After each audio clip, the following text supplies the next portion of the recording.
which abound on the European continent, are not indigenous to the British soil.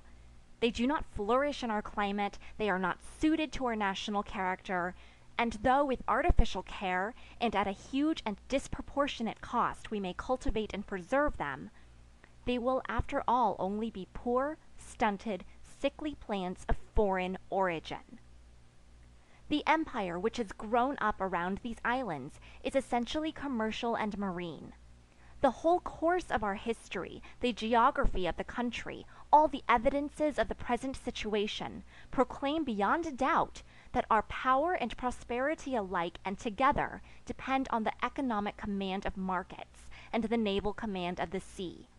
And from the highest sentimental reasons, not less than from the most ordinary practical considerations, we must avoid a servile imitation of the clanking military empires of the European continent, by which we cannot obtain the military predominance and security which is desired, but only impair and vitiate the natural sources of our strength and vigor. There is a higher reason still. There is a moral force, the divine foundation of earthly power,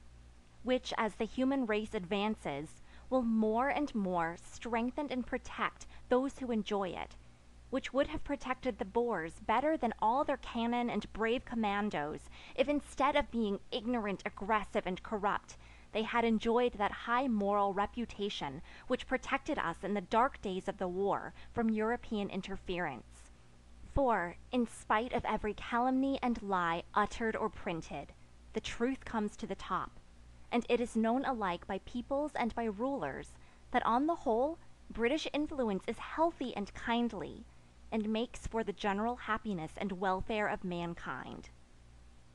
And we shall make a fatal bargain if we allow the moral force which this country has so long exerted to become diminished, or perhaps even destroyed, for the sake of the costly trumpery, dangerous military playthings on which the Secretary of State for War has set his heart. End of speech.